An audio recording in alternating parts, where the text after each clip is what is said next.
Hello friends, welcome to our channel Noval Kumar. आज मैं supreme जादूगर का आगे का पार्ट एक्सप्लेन करने वाला हूं। वीडियो शुरू करने से पहले चैनल को लाइक और शेयर ज़रूर करें और चैनल को सब्सक्राइब करना बिल्कुल भी ना भूलें। चलिए वीडियो को शुरू करते हैं। सोलस के अनुसार वो समूह का दूसरा गैर जादूगर नॉन मेज था, लेकिन यदि वे उसे साथ रखते थे तो निश्चित रूप से उसके पास एक से अधिक चालें थी। उसके कपड़ों से पीली चमक निकली, जिससे उसकी गति नाटकीय रूप से बढ़ गई। उसके बाद लाल चमक आई, जिसका कोई स्पष्ट प्रभाव नहीं हुआ। शिल्त आसानी से हमले से बच गया, लेकिन वह अचानक रुकने में कामयाब रहा। अपने अगले पैर पर घूमते हुए शिल्त की कनपटी पर एक तेज मुक्का हुक मारा। शिल्त अचंभित रह गया। वह केवल इतना कर सकता था कि प्रहार को कम करने के लिए पीछे की ओर कूदे और बचाव के लिए अपने अर्थ इन्फ्यूज्ड दाहिने हाथ का उपयोग करे। पकड़ लिया, उसने मुस्कुराते हुए कहा। आवाज से शिल्त समझ गया कि उसका दुश्मन वास्तव में एक महिला थी।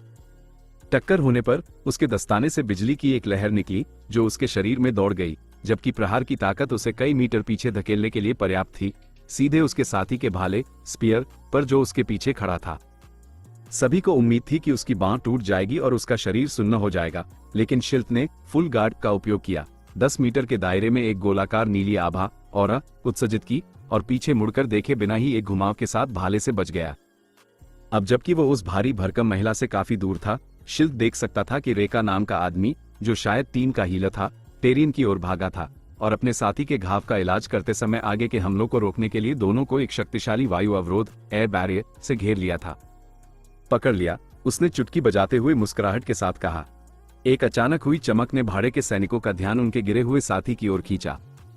अवरोध के अंदर एक आग का गोला फायरबॉल फटा था, लेकिन जिस वायु गुंबद एयरडोम को उनकी रक्षा करनी थी, उसने लपटों को बाहर फैलने से रोक दिया, जिससे अंदर के लोग विस्फोट और उसके पलटवार रिकॉइल दोनों से पीड़ित हुए। दोनों भाड़े के सैनिकों की तड़प भरी चीखें हवा में गूंज उठी, और जबकि उनके साथी अभी भी उस अचानक हुए घटनाक्रम को समझने की कोशिश कर रहे थे, शिल्त ने भाले वाले आदमी को पीछे से पकड़ लिया। उसकी बाईं भुजा ने एक आकार बनाया, विरोधी के गले को अग्रबाहु और बाइसेप्स के बीच जकड़ लिया, जबकि दाहिने हाथ ने कोड़े जैसी तेज हरकत के साथ उसके जबड़े को पकड़ा और एक चटक ध्वनि के साथ गर्दन तोड़ दी। तुमने उसे क्यों मारा? सोलस ने आश्चर्य से पूछा। 6 के खिलाफ 1 थोड़ा ज्यादा है, इसको बराबर करने का कोई भी मौका गंवाना नहीं चाहिए। तो फिर तुमने दूसरे को पहले जीवित क्यों रहने दिया? 2 चरणों वाला हमला, जहां पहला किसी यादृच्छिक लक्ष्य पर और दूसरा उसके बचाव दल पर होता है, एक क्लासिक गोरिल्ला रणनीति गेरिल्ला टैक्टिक है। मैंने उसे सिर्फ पिन नहीं किया था, मैंने एक फायर बॉल भी तैयार रखी थी अगर कोई उसे छुड़ाने की कोशिश करे। बांटो और राज करो। जिस तरह बर्फ की कीलों ने टेरियन के महत्वपूर्ण अंगों को छोड़ दिया था, उसी तरह फायरबॉल को जानबूझकर कमजोर रखा गया था। बैरियर के बढ़े हुए प्रभाव के बावजूद टेरियन और रेका दोनों अक्षम थे लेकिन जीवित थे। वे बुरी तरह जल गए थे, लेकिन बाकी शिकारी उन्हें दर्द से तड़पते हुए स्पष्ट रूप से देख सकते थे। शिल्त ने जानबूझकर ऐसा किया, जिससे उसके विरोधियों को अपने साथियों को छोड़ने या उसी चाल में दोबारा फंसने के बीच चुनाव करने के लिए मजबूर होना पड़ा। उनके पास ये जानने का कोई तरीका नहीं था कि क्या कोई और फायरबॉल फटने के लिए तैयार है। तुमने तब मुझे डरा ही दिया था। एक पल के लिए मुझे लगा कि तुम नर्म पड़ गए हो। सोलस वाक्य पूरा करने से पहले हिचकिचाए। उसे अधिक दयालु बनने के लिए प्रेरित करना और फिर जब वो क्रूर न हो तो लज्जित होना बेतुका लग रहा था। जैसा कि मैंने तुम्हें पहले बताया था, भले ही मैं बदलने का फैसला कर लूं, लोगों के बारे में मेरी राय नहीं बदलेगी। विशेष रूप से उन लोगों पर जो बिना किसी कारण के मुझे मारने की कोशिश करते हैं। उनकी बातचीत के लिए आवश्यक समय में भाले वाले की लाश अभी जमीन तक नहीं पहुंची थी। कमीने, भारी भरकम महिला ने अपने डायमेंशनल एम्यूलेट से 2 छोटी तलवारें निकाली और अपने साथियों का बदला लेने के लिए शिल्त की ओर झपटी। उसके हाथों में हथियार चाकुओं की तरह फुर्ती से चल रहे थे, हवा को सरसराहट के साथ काट रहे थे। दोनों योद्धा तेज गति से चले, एक दूसरे को आश्चर्यचकित करते हुए। क्या यह इंसान भी है? दोनों ने सोचा। जबकि शिल्त की गति एयर फ्यूजन से आ रही थी, भाड़े की सैनिक वास्तव में एक सामान्य महिला थी, जादूगर भी नहीं। अपने कई रक्षात्मक गुणों के साथ उसके कपड़े एल्केमिक रत्नों एल्केमिक जेम्स से लैस थे, जो बिना औषधि पिए उसकी सजगता और ताकत को बढ़ा सकते थे। तेज होने के बावजूद शिल्त को आने वाले हमलों से बचने में कठिनाई हो रही थी। उसकी बाहें लगभग उसके पैरों जितनी लंबी थी और स्थिति को और खराब करने के लिए शिल्त द्वारा बनाया गया कोई भी हथियार या ढाल टूटने से पहले केवल कुछ ही वार सह पाता था। लगता है कि वह अब मुझे कम नहीं आंक रही है। मुझे जल्दी से कुछ सोचना होगा। उसकी तलवारों से सावधान रहो, वे एन्चांटेड हैं। सोलस ने इशारा किया। मुझे संदेह है कि तुम्हारी वर्दी उनसे किसी भी तरह की सुरक्षा प्रदान कर सकती है। खबर पर दांत पीसते हुए शिल्प ने देखा कि सैनिक ने अपने पैर से जमीन पर झाड़ू मारी, जिससे उसे कूदने के लिए मजबूर होना पड़ा। उसकी योजना तब राउंड हाउस किक मारने की थी जब विरोधी हवा में हो। उम्मीद के मुताबिक नीचे गिरने के बजाय शिल्प आगे झपटा और अपने दोनों पैरों से उसके चेहरे पर लात मारी, जिससे उसकी नाक से खून निकलने लगा और उसे एक कदम पीछे हटने पर मजबूर होना पड़ा। उस मौके का फायदा उठाते हुए शिल्प करीब आया और अपने दाहिने पैर को जमीन पर इतनी जोर से पटका कि वो चटक गई। लात की ताकत घुटने तक पहुंची और घुटने को मोड़ने से वह बढ़ गई और कमर, रीढ़ और कंधे तक पहुंच गई और फिर उसके दाहिने मुक्के के माध्यम से सीधे सीने की हड्डी स्टर्नम पर निकली, जिससे वो चटकने की आवाज के साथ कई मीटर पीछे फिसल गई। उसकी सभी जादुई सुरक्षा और बेहतर शारीरिक बनावट के बावजूद वायु, पृथ्वी और अग्नि फ्यूजन द्वारा समर्थित मुक्के ने हड्डियां तोड़ दी थी, जिससे सांस लेना भी भयानक रूप से दर्दनाक हो गया था। भाड़े के दस्ते के बाकी 2 सदस्य रोकिडमास और राहुल ने उस छोटे से टकराव का उपयोग उसके पीछे खड़े होने के लिए किया और शिल्प को एक त्रिकोणीय संरचना ट्रायंगल फॉर्मेशन में बंद कर दिया। उसे मुड़कर देखने की जरूरत नहीं थी यह जानने के लिए कि वे शायद अपने साथी को वह समय देने के लिए कोई स्पेल डाल रहे थे जिसकी उसे शिल्प को कीमा बनाने के लिए जरूरत थी। उन्होंने अभी तक ये ध्यान नहीं दिया था कि उनकी लड़ाई पहले ही खत्म हो चुकी थी। शिल्प ने फिर से प्रहार किया, इस बार उसकी ठुड्डी पर, उसे बेहोश कर दिया और फिर अपनी जादुई अंगूठी में संग्रहित टियर 3 स्पेल चेकमेट स्पीयर्स को सक्रिय किया। हवा अचानक एक छोटे पेड़ जितनी मोटी बर्फ की कीलों से भर गई, जिसने रोकिडमास को चारों ओर से घेर लिया। उसे बाहर निकलने का कोई रास्ता नहीं दिया। मन ही मन कोसते हुए रोकिडमास ने अपना स्पेल रद्द कर दिया और अपनी जान बचाने के लिए अंतिम क्षण में स्विच किया। दोनों ने पाया कि उनके स्थान बदल गए हैं। अब शिल्प बर्फ की कीलों की ओलों के नीचे था, लेकिन अपने घायल गौरव के अलावा उसे डरने की कोई बात नहीं थी। चेकमेट स्पीयर्स एक ऐसे स्पेल के लिए बहुत ज्यादा आडंबरपूर्ण नाम लग रहा था जिसने अभी तक एक बार भी किसी को वास्तव में मात चेकमेट नहीं दी थी। अपने स्वयं के जादू से बने होने के कारण बर्फीले तीर उसके शरीर से ऐसे गुजर गए जैसे वो कोई भूत हो। इस बीच राहुल ने अपना स्पेल पूरा किया, एक T5 बैटल मेज स्पेल जो वह जानता था उनमें सबसे तेज था। इसने पानी के कई गोले बनाए जो एक ही समय में अपराध और रक्षा के रूप में कार्य करेंगे। वे वायु, अग्नि और पृथ्वी के जादुई स्पेल को रोकने या कम करने में सक्षम थे और यदि कोई दुश्मन उन्हें छूता तो वे उसके फेफड़ों में घुसकर उसे डुबो देते।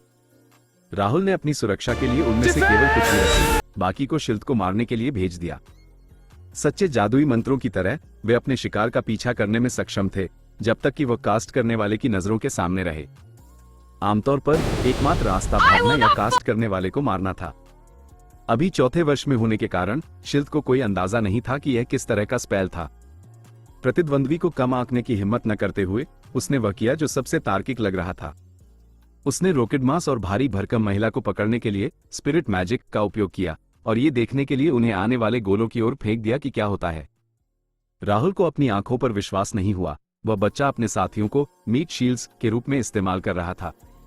वो कोई नौसिखिया नहीं था।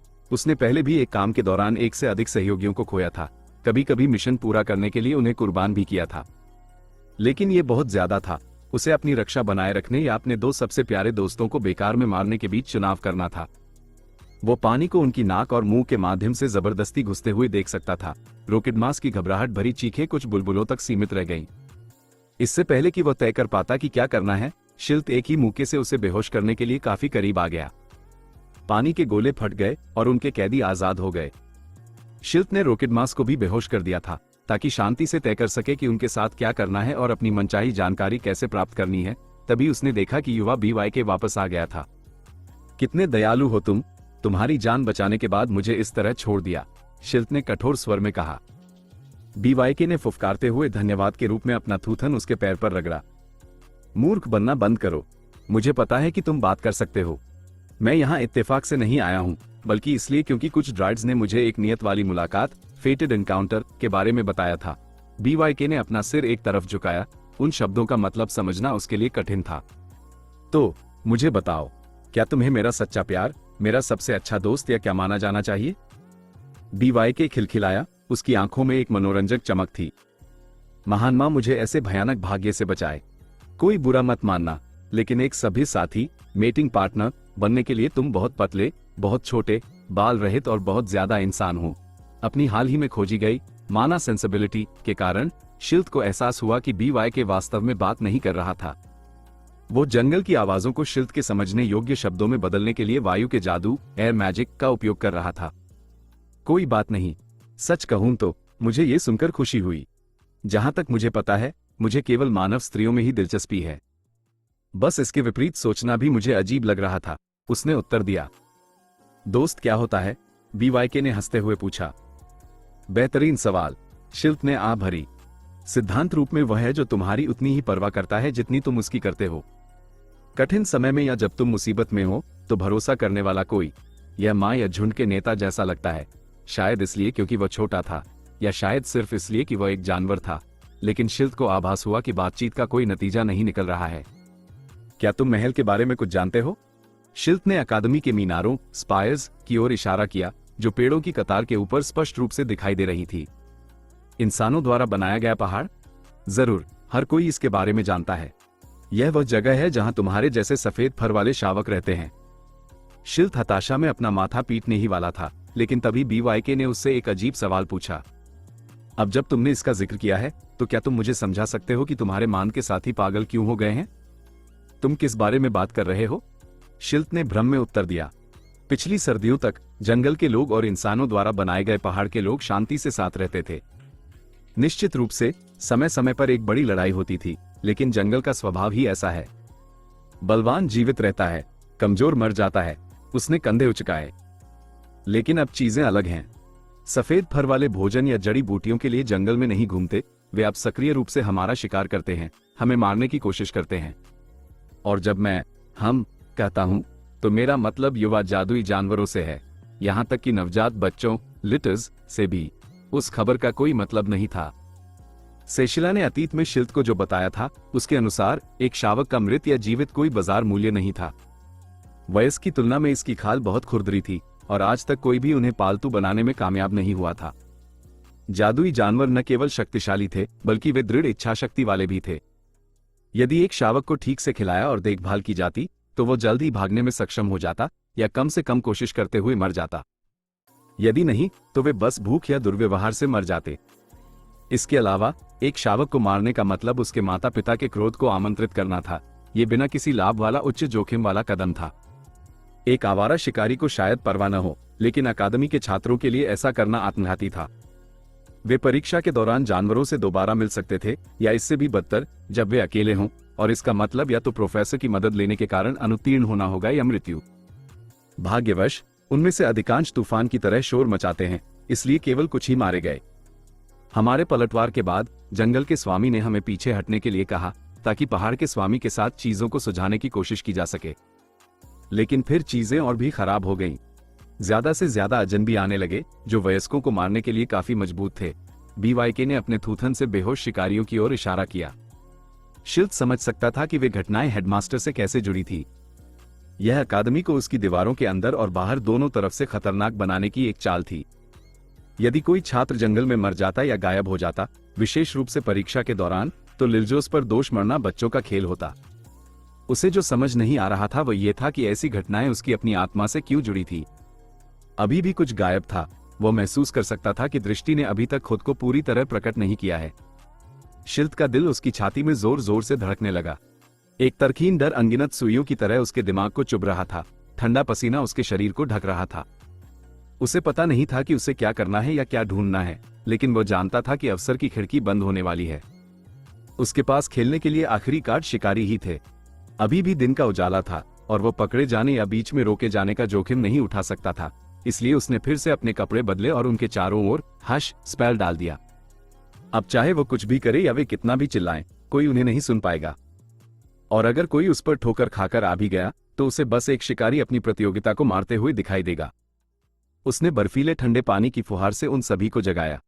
उन्होंने पाया कि उनके हाथ और पैर उनके नीचे की मिट्टी के अंदर फंसे हुए थे, जिसे शिल्प ने पत्थर में बदल दिया था।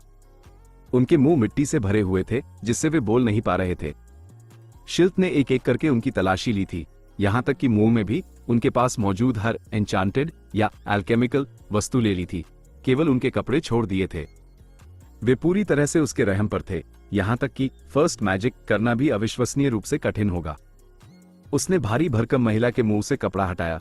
वह सबसे कम संभावना वाली थी जिसे कुछ उपयोगी पता हो, इसलिए वह अन्य दो के लिए उदाहरण पेश करने के लिए सही विकल्प थी। मुझे आजाद करो और अगर हिम्मत है तो एक आदमी की तरह लड़ो, कमीने।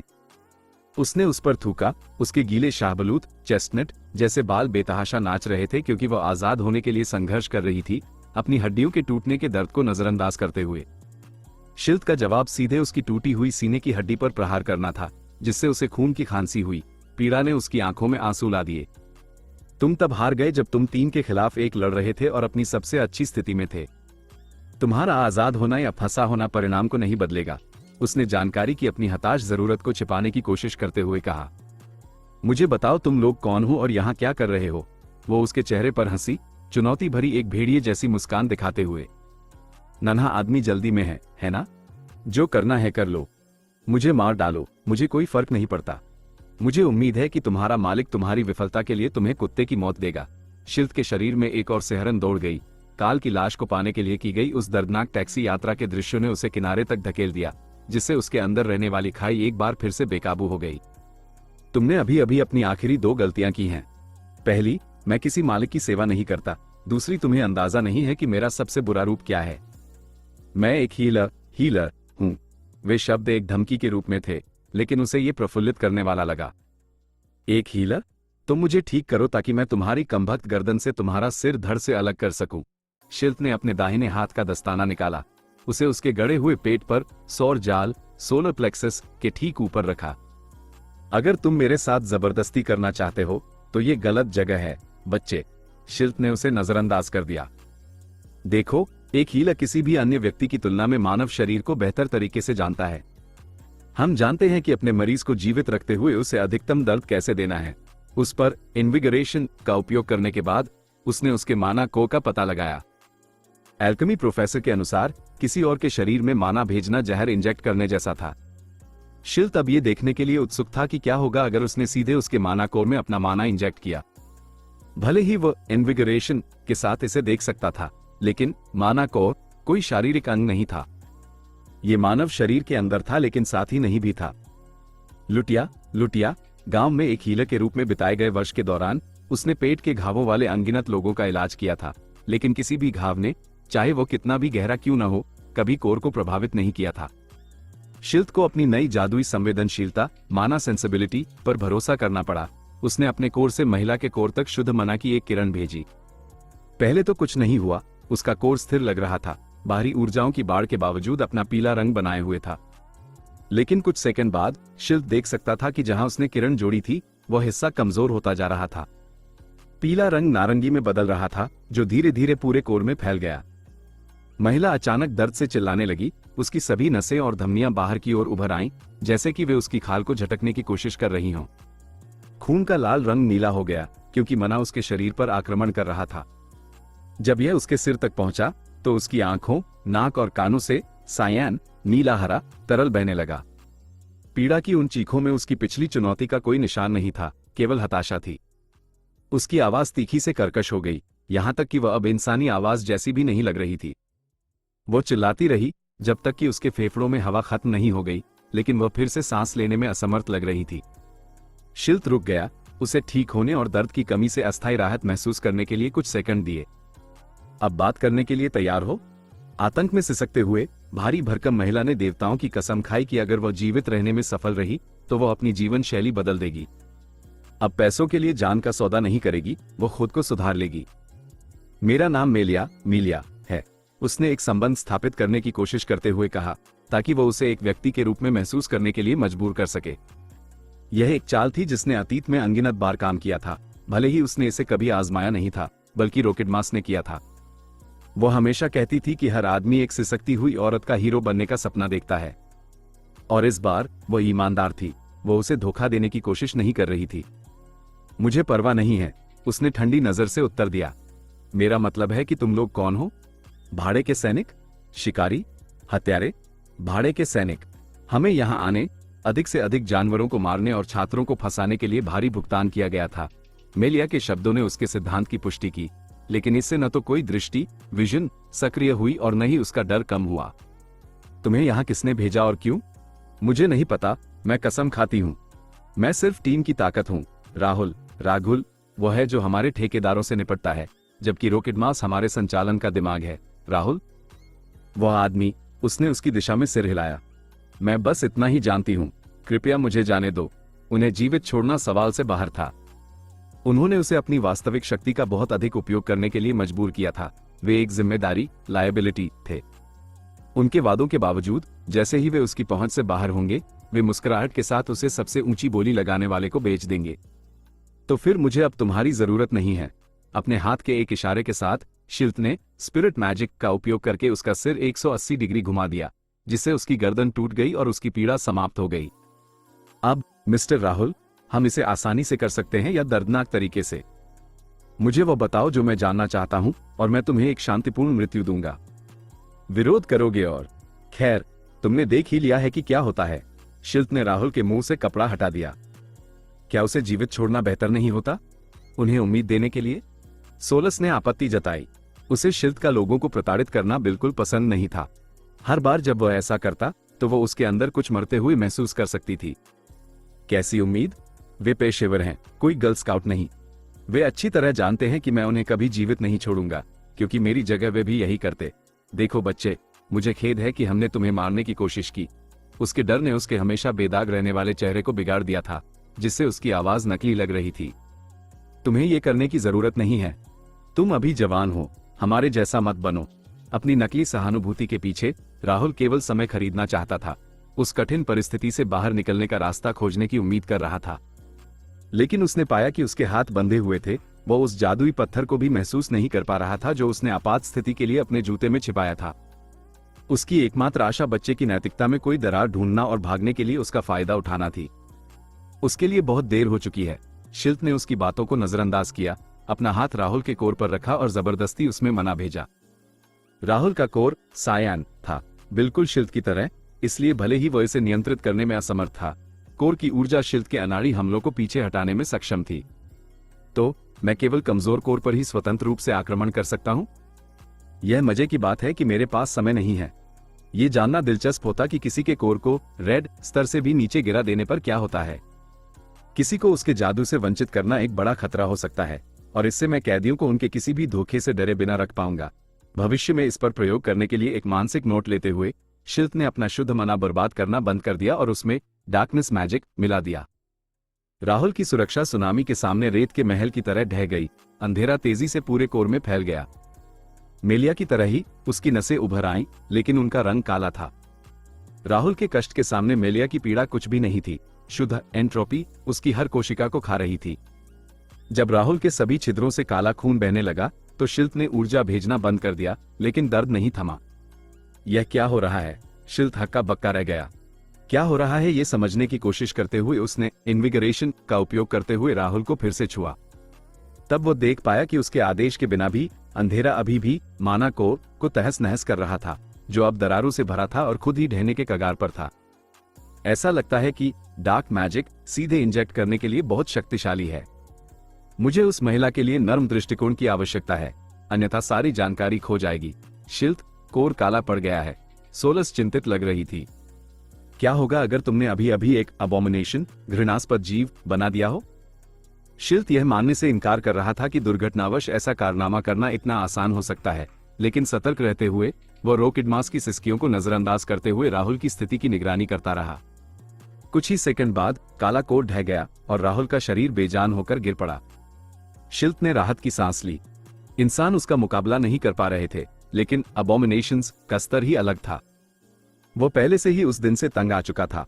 वो बस उस बेचैनी के स्रोत को समझना चाहता था जिसे वह महसूस कर रहा था, उस कमबख्त विषम को सुलझाना चाहता था और फिर पूरे एक हफ्ते तक सोना चाहता था। शिल्त अभी रोकिडमास की ओर मुड़ा ही था। ये सोच रहा था कि उस पर किस तत्व एलिमेंट का उपयोग किया जाए। तभी एक अचानक हुई आवाज ने उसका ध्यान खींचा। राहुल का शरीर फिर से कांप रहा था, जैसे उसे दौरा पड़ा हो। इन्विगरेशन का फिर से उपयोग करके शिल्त देख सकता था कि जहां माना कोर था, वहां काला और लाल खून जमा हो रहा था, जो एक नया कोर बना रहा था, जो अंधेरी ऊर्जाओं से भरपूर था। खून का वह कोर शरीर में बचे हुए सभी तरल पदार्थ को सोख रहा था, जिससे राहुल भूत की तरह पीला पड़ गया। उसकी आंखें लाल रोशनी से चमक रही थी, जैसे उनके पीछे कोई मशाल जल रही हो। शिल्त उसके कुत्तों जैसे दांतों, केनाइन्स को नुकीले दांतों में बदलते हुए देख सकता था। उसके हाथ और पैर पत्थर की जमीन से ऐसे बाहर निकल आए जैसे वह सिर्फ नर्म कीचड़ हो। वो तुरंत पीछे हट गया और अपनी ओर आने वाले पत्थरों को रोकने के लिए एक विंड बैरियर बनाया। ये ब्लड कोर क्या बला है? सोलस लगभग घबरा गई। बुरी खबर यह है कि मुझे लगता है मैंने अभी अभी एक वैम्पायर बना दिया है। अच्छी खबर यह है कि कम से कम वो सूरज की रोशनी में डिस्को बॉल की तरह नहीं चमकता, शिल्त ने उत्तर दिया। सोलस को अंदाजा नहीं था कि शिल्त ने क्या किया है। सच कहें तो दोनों में से किसी को नहीं पता था। उनके सामने जो जीव था वो न तो मृत था और न ही जीवित। उसकी जादुई दृष्टि ने कभी ऐसा कुछ महसूस नहीं किया था। एक सामान्य कोर शुद्ध मना का एक द्रव्यमान होता है जिसका उपयोग स्पेल को जीवन देने के लिए विश्व ऊर्जा के साथ बातचीत करने के लिए किया जा सकता है। जागृत अवेकंड प्राणी ही विभिन्न प्रभाव प्राप्त करने के लिए शुद्ध मना का उपयोग करने में सक्षम लग रहे थे, जैसे कि इन्विगरेशन या स्पिरिट मैजिक। इसके बजाय एक अबोमिनेशन का काला कोर मना का एक मजबूत लेकिन भ्रष्ट रूप था, जिसे नष्ट न होने के लिए लगातार भारी मात्रा में विश्व ऊर्जा की आवश्यकता होती थी। ऐसा करने के लिए अबोमिनेशंस ने अद्वितीय शक्तियां प्राप्त की। अतीत में उन्होंने जिस विदर का सामना किया था उसमें दूर से भी जीवन शक्ति सोखने की क्षमता थी। वो प्लांट जैसा जीव अपनी चेतना को विभाजित करके पशु शिकार की खोज करते हुए आसपास की वनस्पतियों पर कब्जा कर सकता था और उनका उपभोग कर सकता था। हालांकि इसकी एक कीमत चुकानी पड़ी। उन दोनों के पास घातक लेकिन सीमित कौशल थे, यहां तक कि उन्होंने जादू के सभी रूपों का उपयोग करने की क्षमता खो दी थी। शिल्त ने दुर्घटनावश जो ब्लड कोर बनाया था वो उनके अनुभव से पूरी तरह बाहर था। ये रक्त और डार्कनेस मैजिक से बना एक द्रव्यमान था जिसमें राहुल के माना कोर के अवशेष किसी तरह सब कुछ एक साथ थामे हुए थे। सोलस जो देख सकती थी उसके आधार पर इसकी शारीरिक और जादुई दोनों प्रकृति थी। ब्लड कोर पूरी तरह से अस्त व्यस्त था, बिना आंतरिक संतुलन या उचित संरचना के। ये लगातार फैलता और सिकुड़ता था, गोलाकार से अंडाकार में बदलता रहता था, कभी कभी इसका कोई आकार ही नहीं होता था। यह अराजकता का जीव था और इस तरह इसका टिकना तय नहीं था। हर सेकंड यह अपने मेजबान शरीर और खुद को पुनर्गठित करता, जिससे राहुल की लाश पर भारी दबाव पड़ता। जब वो जीवित था तो वो औसत कद का एक गठीला आदमी था जिसके छोटे काले बाल और उसी रंग की एक सुव्यवस्थित फ्रेंच दाढ़ी गोटी थी। अब उसका चेहरा दर्द की एक निरंतर चीख में विकृत हो गया था। उसकी नुकीली नाक उसके चेहरे में तब तक धंसती गई जब तक कि केवल नथुने रह गए। खाल सड़ती रही, हरी होती रही और उतरती रही और फिर से पुनर्जीवित होने और शुरू करने से पहले नीचे की मांसपेशियों के ऊतकों को प्रकट करती रही। शरीर सूज गया जिससे जादुई कपड़े फट गए। उसकी बाहें इतनी लंबी और विकृत हो गई कि जमीन को छूने लगी। पैर एक अप्राकृतिक कोण के साथ पीछे की ओर झुक गए। यह निश्चित रूप से वैम्पायर नहीं है। मैंने आखिर क्या कर दिया है? नन्हा बीवाई के आने वाले खतरे को भांपते हुए बिना सोचे समझे भाग गया। जीव फुफकारने लगा, घृणा और तिरस्कार से भरी आंखों से शिल्त को देख रहा था। वो अविश्वसनीय गति से चला। शिल्त एयर फ्यूजन के चरम उपयोग के बाद भी उसके हमले से बच नहीं पाया। राहुल की उंगलियां 10 सेंटीमीटर लंबे उस्तरे जैसे नुकीले पंजों टैलेंस में बदल गई थी, जिन्होंने शिल्त के लोहे के हृदय रक्षक, आयरन हार्ट प्रोटेक्टर और अर्थ फ्यूजन को आसानी से चीर दिया। हुक के आकार के पंजों ने लंबवत प्रहार किया, जिससे उसका सीना गहराई से कट गया। मांस के उंगली के आकार के टुकड़े जमीन पर गिरे, जबकि चारों ओर खून की फुहारें उड़ने लगी। सब कुछ इतनी तेजी से हुआ कि शिल्त को दर्द तभी महसूस हुआ जब वह दूसरे प्रहार से बचने के लिए पहले ही हिल चुका था। सदमा इतना तीव्र था कि किसी अन्य स्थिति में यह उसे बेहोश कर सकता था, लेकिन दांव पर लगी अपनी जान, इच्छाशक्ति और जीवित रहने की प्रवृत्ति ने उसे इसे सहने की अनुमति दी, भले ही मुश्किल से। शिल्त अपने घबराए हुए दिल की हर धड़कन के साथ अपने सीने पर होने वाले लयबद्ध रक्तस्राव को महसूस कर सकता था, जिससे उसके कपड़े भीग गए थे। यह ऐसा था जैसे कोई सफेद गर्म लोहे का दाग उसके मांस को तहस नहस कर रहा हो, जबकि बर्फ की सुइयां आसपास की त्वचा को चुभ रही थी, जिससे उसे सुन्नता महसूस हो रही थी जो धीरे धीरे फैल रही थी। वो दूसरे प्रहार से बचने में कामयाब रहा, लेकिन केवल इसलिए क्योंकि अचानक जीव का ध्यान भटक गया, जिससे उसका वार ढीला और पूर्वानुमानित हो गया। उसने कुछ दूरी बनाने और अपने घावों को भरने के लिए उस मौके का फायदा उठाया। उसके आश्चर्य का ठिकाना नहीं रहा जब उसने देखा कि पंजों के निशान अंधेरी जादुई ऊर्जा से भरे हुए थे, जिससे रिकवरी स्पेल सामान्य से बहुत धीमा और कम प्रभावी हो गया था। इसके बजाय उस जीव ने मांस के टुकड़े उठा लिए थे और उनके साथ उत्साहपूर्वक खेल रहा था। उसने अपना सिर एक तरफ झुकाया, जिससे राहुल के अधिकांश बाल हवा में शरद ऋतु के पत्तों की तरह गिर गए। ऐसा लगा जैसे उसे किसी महत्वपूर्ण बात का एहसास हुआ हो। फिर वो उन्हें अपने मुंह तक ले गया और उन्हें निगल गया। अच्छी खबर यह है कि वो जो कुछ भी है वैम्पायर नहीं है। बुरी खबर यह है कि मुझे नहीं पता कि उसे कैसे हराया जाए। शिल्त ने घाव को संक्रमित करने वाली काली ऊर्जा को बेअसर करने की कोशिश करते हुए लाइट फ्यूजन का उपयोग किया। तुम या तो भाग सकते हो या समय बिता सकते हो। यह ज्यादा देर तक जीवित नहीं रह सकता। सोलस ने इशारा किया। वो स्पष्ट रूप से ब्लड कोर को टूटते हुए देख सकती थी। राक्षस के शरीर में दौड़ती हुई ताकत उसके शरीर के लिए बहुत अधिक थी, उन सभी बदलावों के बावजूद जिनसे वह गुजरा था। हर कदम, हर हमला उसे उतना ही नुकसान पहुंचाएगा जितना कि वह शिल्द को पहुंचाता। शायद इसलिए क्योंकि ब्लड कोर का निर्माण पूरी तरह से आकस्मिक था। शायद इसलिए कि जीव सूरज के प्रति संवेदनशील था, लेकिन मंदबुद्धि होने के कारण उसे परवाह नहीं थी। तो दोस्तों, उम्मीद है आपको ये ऑडियो सीरीज़ पसंद आ रही होगी। अगर आपको वीडियो अच्छी लगे तो वीडियो को लाइक ज़रूर करें और हमारे चैनल नोवेल कुमार को सब्सक्राइब करना बिल्कुल भी ना भूलें। तो चलिए वीडियो को कंटिन्यू करते हैं। जो भी कारण हो, कच्चा मांस खाने से उसकी क्षय प्रक्रिया, डिकेइंग प्रोसेस में मुश्किल से ही देरी हुई थी। बालों के बाद पूरी त्वचा झड़ गई, जिससे मांसपेशियां नग्न रह गईं, दोपहर की धूप में गीली और चमकती हुई। उसके सभी दांतों की जगह नुकीले दांतों ने ले ली थी, जिससे वह परग्रही एलियन जैसा लग रहा था। जीव गुस्से से चिल्लाया, ये देखते हुए कि शिल्द दूर चला गया था। उसे ये तय करने के लिए मजबूर होना पड़ा कि वह अपने निर्माता का शिकार करे, जिसके लिए वो गहरी नफरत महसूस करता था, या असहाय रॉकेट मांस का। टपकते खून की मीठी गंध और मांस के स्वादिष्ट स्वाद ने सौदा तय कर दिया। जबकि शिल्द और सोलस अभी भी बात कर रहे थे, पहले खून बहने के 2 सेकंड से भी कम समय के बाद दुस्वप्न नाइटमेयर शुरू हो गया। राक्षस शिल्द की ओर गोली से भी तेज झपटा। उसने शिल्द द्वारा फेंकी गई हर चीज को सहा। बर्निंग प्रिजन, शिल्द के व्यक्तिगत T4 स्पेल ने 6 आग के गोले बनाए, एक ऊपर, एक नीचे और 4 जीव के चारों ओर, जो एक ही समय में फटे। सिर फट गया और पुनर्जीवित हो गया। अंग चिथरे चिथरे हो गए, लेकिन विस्फोट उन्हें बिखेर पाता उससे पहले ही सभी हिस्से फिर से जुड़ गए। बिजली ने उसके मांस को जला दिया और उसके दिल को फोड़ दिया, और भी अधिक बर्फ की कीलों ने उसके शरीर को ऐसे छेद दिया जैसे कि पिंकुशन में सुइयां हैं। इनमें से कोई भी उसे धीमा करने में सफल नहीं रहा। फिर भी उस सारे नुकसान से उबरने में उसकी कीमत चुकानी पड़ी। जीव का शरीर पतला हो गया था, जबकि पंजे गिर गए थे, जिससे जीव के पास केवल उसके मुक्के बचे थे।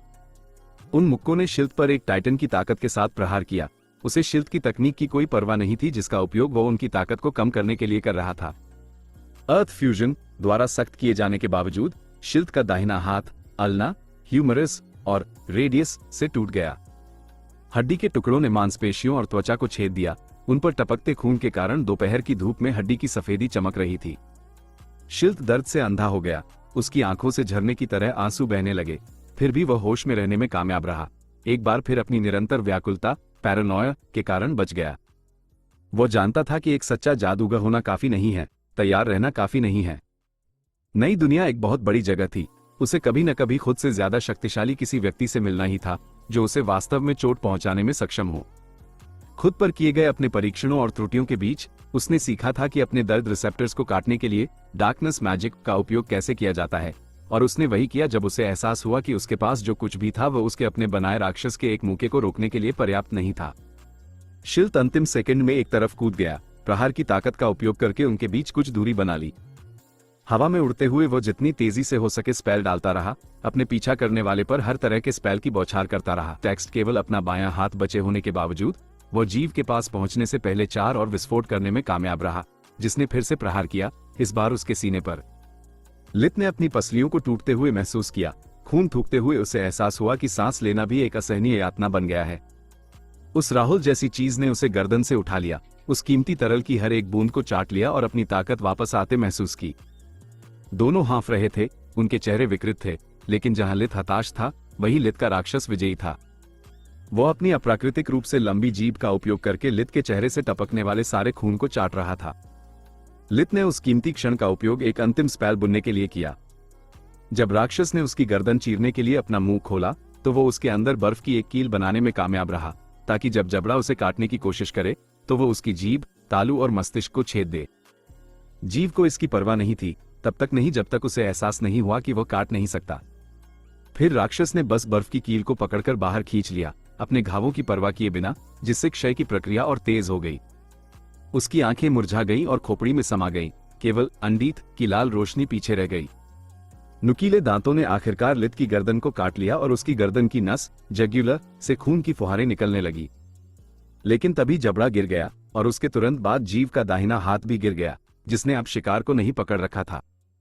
लित के राक्षस ने एक गुस्से भरी गड़गड़ाहट पैदा की, उसके मुंह से लार बहने लगी। इससे ठीक पहले कि वह पूरी तरह सूख गई और जमीन पर गिरकर राख में बदल गई। तुम्हारे मुंह पर तमाचा, मेरी शैली, लित ने सोचा, और जमीन पर एक कपड़े की गुड़िया की तरह गिरने से पहले जितने हीलिंग स्पेल वह कर सकता था उतने किए। इतने दर्द और संघर्ष के बाद लित ने आखिरकार शांति महसूस की। उसकी दृष्टि धुंधली हो गई जब तक कि सब कुछ काला नहीं हो गया। वह अपनी सारी चिंताएं, अपने सभी डर और आघातों को गायब होते महसूस कर सकता था। घावों का बढ़ता दर्द एक सुस्त सनसनी में बदल गया जो अब महत्वपूर्ण नहीं था। वो बस सोना चाहता था और सब कुछ भूल जाना चाहता था, लेकिन उसके मन के एक कोने से कुछ लित की चेतना को खींचता रहा, हार मानने से इनकार कर रहा था। उसका एक हिस्सा उस सुस्ती से लड़ रहा था, ये जानते हुए कि वह उस नींद से कभी नहीं जागेगा। सोलस ने उस सुन्न कर देने वाले दर्द और थकान के माध्यम से उसके दिमाग तक पहुंचने की लगातार कोशिश की, लेकिन कोई फायदा नहीं हुआ। वह बहुत आगे बढ़ गया था, घाव बहुत गहरे थे। वह केवल इतना कर सकती थी कि उसकी स्थिति को स्थिर रखने के लिए अपने स्वयं के मन का उपयोग करे। फिर भी उसे सहारा देने के लिए केवल एक पीले रंग के माना कोर के साथ वह केवल अपरिहार्य को टाल रही थी। अंत में लाइट फ्यूजन घावों को सड़ाने वाली काली ऊर्जा से उन्हें शुद्ध करने में सक्षम रहा, जिससे लित द्वारा पहले डाले गए सभी हीलिंग स्पेल काम करने लगे। खून बहना बंद हो गया। घाव अभी भी गंभीर थे, लेकिन अब जानलेवा नहीं थे, कम से कम उस क्षण के लिए। लित अब सोलस की आवाज सुनने, उसकी इच्छा की रोशनी को पकड़ने और अंत में अपनी आंखें खोलने के लिए अपनी इच्छा शक्ति के साथ उसका उपयोग करने में सक्षम था। भयानक दर्द की लहरें अभी भी उसके जर्जर शरीर को तहस नहस कर रही थी, लेकिन वह खुद को पूरी तरह ठीक करने का जोखिम नहीं उठा सकता था। न केवल उसके पास बहुत कम माना बचा था, बल्कि उसकी वर्तमान स्थिति में लाइट स्पेल भी उसके शरीर पर दबाव डालेंगे, जिससे संभावित रूप से उसकी मृत्यु हो सकती है। सांस के साथ होने वाली पीड़ा को सहने के लिए अपने दांत पीसते हुए उसने अपनी स्थिति का आकलन करने और जीवित रहने के लिए आवश्यक ऊर्जा प्राप्त करने के लिए इन्विगरेशन का उपयोग किया। पूरी पसलियों में फ्रैक्चर, दाहिने हाथ में खुला हुआ फ्रैक्चर, मामूली आंतरिक रक्तस्राव, कई हड्डियों में दरारें और खुले घाव। मुझे संदेह है कि मैं लाइट फ्यूजन के पुनर्जीवन कारक और तुम्हारी मदद के बिना अभी भी जीवित होता। सोलस, मुझे बाद में धन्यवाद देना, पहले अपना सीना ठीक करो। अगर हड्डी का कोई भी टुकड़ा तुम्हारे फेफड़ों को छेद देता है तो सब खत्म हो जाएगा। इन्विगरेशन एक अविश्वसनीय उपकरण था, लेकिन ये पूर्ण नहीं था। इसका उपयोग करने के लिए लित को स्थिर रहने की आवश्यकता थी और अपने मन और आत्मा को अपने आसपास की विश्व ऊर्जा के साथ माना कोर को संरेखित करने के लिए केंद्रित करना था। जरा सा भी ध्यान भटकने से संपर्क टूट जाता। यही कारण था कि वह लड़ाई के दौरान इसका उपयोग नहीं कर सकता था, अन्यथा उसके पास मन की अंतहीन आपूर्ति होती। सोलस की सलाह का पालन करते हुए उसने अपनी पसलियों के पिंजरे को फिर से बनाने के लिए सभी बिखरे हुए हड्डी के टुकड़ों को इकट्ठा करने के लिए प्रकाश और स्पिरिट मैजिक का उपयोग किया। प्रक्रिया धीमी और दर्दनाक थी, लेकिन वह जल्दबाजी नहीं कर सकता था, उसकी अपनी जान दांव पर थी। उसके बाद उसे भूख का ख्याल रखना था। इन्विगरेशन खोई हुई सहनशक्ति और मन की भरपाई कर सकता था, लेकिन इतने घावों से उबरने के लिए पोषक तत्वों की आवश्यकता थी। दाहिना हाथ अभी भी अस्त व्यस्त था, लेकिन दर्द रिसेप्टर्स कटे होने के कारण यह सहनीय था। लित को ऐसा महसूस हुआ जैसे वह एक हफ्ते से उपवास पर हो। उसका सिर हल्का था और चकरा रहा था। उसने अपने पॉकेट डायमेंशन से खाना निकाला और उसे उतनी ही तेजी से निगल लिया जितनी तेजी से उसका बायां हाथ अनुमति दे रहा था। लाइट मैजिक उसके चयापचय मेटाबॉलिज्म को चरम तक तेज कर रहा था। खाना पेट में पहुंचते ही पच गया। समय बहुत कम था। वह रोडिमास के पास गया और अपने जवाब पाने के लिए उसके मुंह से कपड़ा हटाया। तुम्हें यहां किसने भेजा और क्यों? एक के बाद एक सांस के साथ बाहर निकली हुई ह्यूमरस वापस त्वचा के नीचे खिसक गई और उसकी जगह जल्द ही लित का शरीर वापस सामान्य हो गया। रोडिमास ने उसकी आवाज पर बमुश्किल कोई प्रतिक्रिया दी। अपने साथियों को मरते हुए देखना और मेशिया को प्रताड़ित होते समय असहाय रहना, ये सब एक भयानक अनुभव था। लेकिन राहुल का रूपांतरण देखना, उसकी मृत्यु और सड़न की दुर्गंध सूंघना उसके लिए बहुत अधिक था। उसने केवल उस कपड़े के कारण अपनी जीभ नहीं काटी थी, लेकिन फिर भी वो पूरे समय चिल्लाती रही थी। वो जानती थी कि लित की मृत्यु के बाद उसे जीवित खाए जाने की उसकी बारी होगी। उसकी आंखों में केवल सफेदी दिख रही थी, पुतलियां लगभग पीछे की ओर लुढ़क गई थी। उसने बंधनों से मुक्त होने की कोशिश में अपने दोनों कंधे खिसका लिए थे। पसीने, आंसू और बलगम ने उसके चेहरे को गंदा कर दिया था, जिससे उसके बाल एक गंदे मांस की तरह उस पर चिपक गए थे। आतंक ने उसे पूरी तरह से तोड़ दिया था। लित को रोडिमास पर ठंडा पानी छिड़कना पड़ा ताकि वह अपना ध्यान वापस पाने के लिए मजबूर हो सके। तनाव के कारण उसकी आवाज बैठ गई थी, लेकिन फिर भी स्पष्ट थी। उसने बताया कि कैसे अनुरोध मर्सनरी गिल्ड के आधिकारिक माध्यमों से नहीं आया था, बल्कि कंड्रिया शहर के काला बाजार, ब्लैक मार्केट मैं उनके संपर्कों में से एक के माध्यम से आया था। सोलसपीडिया की किताबों के अनुसार ये केवल एक बाजार वाला शहर था जो अकादमी का सबसे नजदीकी व्यापारिक केंद्र था। ठेकेदार एक व्यापारी था, लेकिन उच्च इनाम के साथ जुड़े अजीब अनुरोध ने भाड़े के सैनिकों को संदिग्ध बना दिया था। काफी डाउन पेमेंट लेने के बाद उन्होंने मामले की जांच की थी, जिससे पता चला कि व्यापारी केवल एक बिचौलिया था। उनके सूत्रों के अनुसार वो शक्तिशाली और कुलीन एंड्रोस परिवार की सेवा करता था, जो अपनी सदियों पुरानी जादुई विरासत मैजिकल लेगेसी के लिए प्रसिद्ध था। उस बिंदु पर उनके पास केवल दो विकल्प थे, पैसे वापस करना और काम से पीछे हट जाना, या राजनीतिक संघर्ष में शामिल होना। सिसकते हुए रोडिमास ने बताया कि कैसे उसने पहले विकल्प के लिए वोट दिया था, लेकिन उसकी बात नहीं मानी गई क्योंकि वेतन बहुत अच्छा था और उस समय जोखिम न्यूनतम लग रहा था। लित को समझ नहीं आ रहा था कि क्या करे। उसकी कहानी बहुत अधिक महत्वपूर्ण होती अगर वह इसके बारे में कुछ कर पाता।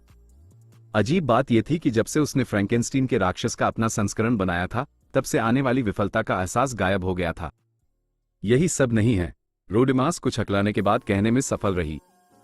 चूंकि हम कई बार जंगल के अंदर और बाहर जाने में कामयाब रहे, इसलिए हमारी तारीफ करने के बाद हमारे ठेकेदार ने हमें एक और काम दिया। हमें कल एक पैकेज पहुंचाना था। समय सीमा बहुत अलग है। मेरे पास उनसे मिलने के लिए एक दिन से अधिक का समय था, तो फिर जल्दबाजी करने की क्या आवश्यकता थी? फिर भी विजन ने मुझे दिखाया कि अकादमी किसी तरह इससे संबंधित है। ये चीज जो भी हो, घटनाओं के क्रम को बदलने के लिए उपयोगी हो सकती है। यह मेरे डायमेंशनल एम्यूलेट में है। लित ने लूटे गए सभी ताबीज एम्यूलेट्स निकाल लिए, जिससे रोडिमास ने अपना ताबीज पहचान लिया और पैकेज बाहर निकाल लिया। चूंकि जादुई वस्तुओं को काम करने के लिए केवल एक विचार की आवश्यकता होती है, उसने उसके हाथ मुक्त नहीं किए। बस सुरक्षा के लिए स्पिरिट मैजिक के साथ कई सुरक्षा घेरे स्थापित करते हुए इसे उसके माथे पर रख दिया। रोडिमास ने अपनी बात रखी। एक ब्रीफकेस के आकार का लकड़ी का बक्सा प्रकट हुआ। इस पर कोई विशेष निशान या प्रतीक नहीं था। इसके बारे में एकमात्र उल्लेखनीय चीज इसका ताला था। ये बक्से के संकीर्ण और लंबे हिस्से के साथ रखा गया था और इसमें एक ऑक्टाहेड्रन आकार का पत्थर था, जिसके चारों ओर कई रूम्स उकेरे गए थे जो एक सर्पिल स्पाइरल बना रहे थे। इन्विगरेशन का उपयोग करते हुए लित इसके छद्म कोर सूडो कोर की जांच करने में सक्षम था। यह ऐसा कुछ नहीं है जो मैंने पहले कभी देखा हो। मैं तर्क लगा सकता हूं कि उचित कोड के बिना यह खुद को नष्ट कर लेगा, फट जाएगा या ऐसा ही कुछ। और अगर मैं वास्तव में यह खोजना चाहता हूं कि अंदर क्या है, तो मेरे पास केवल एक मौका है। मुझे लगता है कि तुम्हें नहीं पता कि इसे कैसे खोलना है। नहीं, मुझे नहीं पता।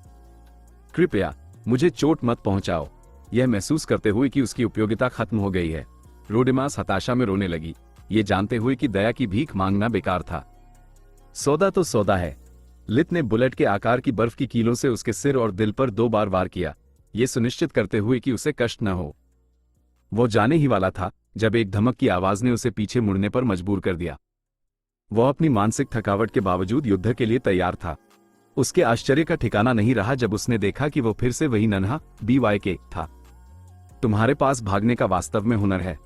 वे शिकारी तुम्हें घेरने में कैसे कामयाब रहे, यह मेरे लिए एक रहस्य है, लित ने गुस्से वाले स्वर में कहा। दोनों बार जब उसे मदद की जरूरत थी तो BYK गायब हो गया था और उसे मुसीबत में छोड़ दिया था। लित की नजरों में वह एक अवांछित जीव, पर्सोना नॉन ग्राटा बन गया था। दोस्त, ये तो बहुत कड़वा है। तुम्हारे द्वारा मुझे बचाए जाने के बाद मैं बुरी तरह डरा हुआ था। इसके अलावा तुम्हें किसी मदद की जरूरत नहीं लग रही थी। इस बार मैं भागा नहीं था, मैं मदद के लिए गया था। तुम्हें अंदाजा नहीं है कि मेरी मां तक पहुंचने में कितना समय लगा। तुम्हारी मां? हाँ, तुम्हारी परिभाषा के अनुसार वो मेरी सबसे अच्छी दोस्त है और मैं एक साधारण इंसान के लिए अपने प्रस्थान में देरी नहीं करती। अगर तुमने मेरे शावक को नहीं बचाया होता और तुम अपने स्वयं के नेक्रोमांसी स्पेल से नियंत्रण खोने के इतने मूर्ख नहीं होते। इसलिए तुम्हारे इनाम के हिस्से के रूप में मैं तुम्हें सिखाऊंगी कि डार्कनेस मैजिक से खुद को और दूसरों को खतरे में कैसे नहीं डालना है। BYK की मां एक विशाल जानवर थी, कंधे तक कम से कम 1.8 मीटर ऊंची, जिसका वजन लगभग 1 टन था। उसका फर गहरा भूरा था और उस पर हर तरफ काले रंग की आभा थी। लित अपना बचाव करने ही वाला था, ये समझाते हुए कि वह कोई स्पेल नहीं था बल्कि एक प्रयोग था। तभी उसे एहसास हुआ कि क्या हुआ था। प्रस्थान में देरी? तो इसीलिए मुझे जल्दबाजी करने की जरूरत थी। जो कुछ भी हुआ वह इस BYK से बात करने के लिए बस एक कदम था। BYK मां करीब आई और जिज्ञासा से उसे सूंघने लगी। तुम एक इंसान की तरह दिखते हो, लेकिन तुम उन दूसरों से कुछ अलग हो जिनसे मैं अब तक मिली हूं। तुम्हारा नाम क्या है, शावक? स्कॉज, स्कर्ज। लित ने ट्रॉन, जंगल के राजाओं द्वारा उसे दिए गए नाम का उपयोग करना बुद्धिमानी समझा। अगर BYK मां इंसानों को जानती थी तो उसे अपनी पहचान की रक्षा करनी थी। इतनी कम उम्र के किसी व्यक्ति के लिए शक्तिशाली नाम, वो फुफकारी, यहां तक कि एक BYK जैसा नाम, यह एक अच्छा गुण है। मैं कल्ला हूं और यह मेरा सबसे छोटा बच्चा है। नॉक। लित ने दोनों को सम्मानपूर्वक सिर हिलाया। ध्यान से सुनो शावक, एक कारण है कि प्रकृति में लाइट और डार्कनेस मैजिक इतने दुर्लभ हैं, और वह यह है कि वे सबसे शक्तिशाली तत्व हैं। किंवदंतियों के अनुसार प्रकाश जीवन का पोषण करता है, यहां तक कि मृतकों को पुनर्जीवित कर सकता है या नए प्राणियों का निर्माण कर सकता है। इसके विपरीत अंधेरा, डार्कनेस, मृत्यु का तत्व है। यह अपने आप में बुरा नहीं है, बस इतना है कि सभी जीवित प्राणी मृत्यु से डरते हैं, इसलिए वे इससे डरते हैं, और डर आसानी से द्वेष और पूर्वाग्रह में बदल सकता है। लित मन ही मन उन शब्दों पर हंसा। मुझे अभी तक कोई ऐसा व्यक्ति नहीं मिला है, चाहे वह इंसान हो या नहीं, जो उस तत्व को सबसे मजबूत नहीं मानता जिसमें वह सबसे अच्छा है। जहां तक लाइट मैजिक की बात है, यह एक बेहतरीन उपकरण है, लेकिन इसे शक्तिशाली कहना सही नहीं होगा। ज्यादा से ज्यादा सुविधाजनक जो भी हो। सोलस ने मन ही मन अपनी आंखें घुमाई। तुम चुप रहकर सुनते क्यों नहीं?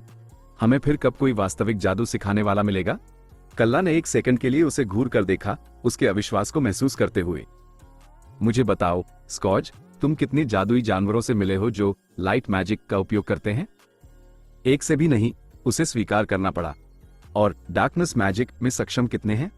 सिर्फ एक। कुछ साल पहले वह एक BYK ही था, 0 और 1, जबकि अन्य तत्वों का उपयोग करने वाले अनगिनत जानवर हैं। क्या तुमने कभी सोचा है क्यों?